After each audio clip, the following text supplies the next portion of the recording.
Hanggang ngayon ay hindi pa rin tumitigil ang mga balitang hiwalay na di umano si Gerald Anderson at si Julia Barreto.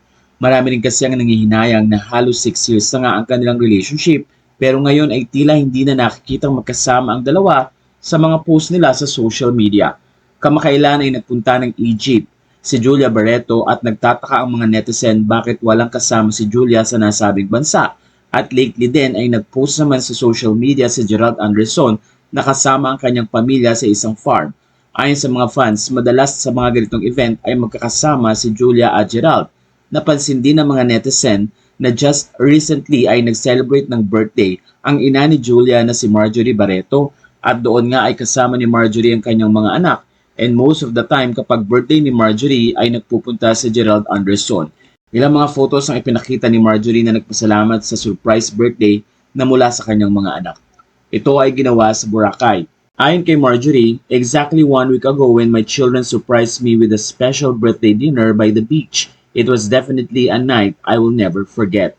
Nakikita doon ang mga photos nila na magkakasama pero wala nga si Gerald Anderson. Ayon na rin sa mga post at mga napansin ng mga netizen, tila ito na daw ba ang start ng mga cryptic post na maaaring iugnay nga sa hiwalayan ng dalawa, lalong-lalo na ang solo trip ni Julia Barreto sa Egypt. Ilang mga netizen kasi ang nagsabi na bago pa man nagsimula ang relationship ni Julia at ni Gerald noon ay maraming mga post during Holy Week si Julia at Gerald sa kanilang mga Instagram. Kaya naman umaasa sila na this Holy Week ay meron ding mga posting sila. Pero ayon sa comment ng isang netizen, wala sila both post from the ball, wala si Gerald sa wedding ni Claudia, di sila magkasama sa trip abroad for the Holy Week. Gerald reposted a post about life, Gerald stopped liking Julia's post, Marjorie Claudia Dani commented on Julia's Egypt post na parang silent supporter ng kung anumang may pinagdadaanan niya. So question ng mga netizen ngayon na ang pag-travel daw ba ni Julia Barreto sa Egypt ay isang way para makarecover sa breakup at ganun din ba si Gerald Anderson na tila meron daw pinagdadaanan.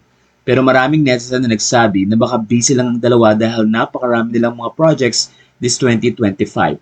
Pero patuloy namang sinasabi ng ilang mga netizen na ang mga clues na kung saan ay tila wala na nga ang dalawa ay ang mga ito. Nang mag-birthday daw si Marjorie Barreto sa Boracay 4 days ago, na wala daw si Gerald Anderson at hindi nakaselebrate. Ang pag-camp ni Gerald Anderson sa isang farm kasama ang kanyang ama at ang ina at wala rin si Julia. At ang pag-uwi nga ni Julia Barreto from Egypt na kung saan ay nasa Pilipinas na ito pero wala pa rin nakikitang post na magkasama si Julia at si Gerald Anderson. At dahil dito, maraming mga netizen ang patuloy na nagko-conclude na wala na nga sila. Marami rin kasi ang nagtataka na very sweet pa si Gerald Anderson sa mga post niya noong March na kung saan ay nag-celebrate sila ng birthday ni Julia Barreto.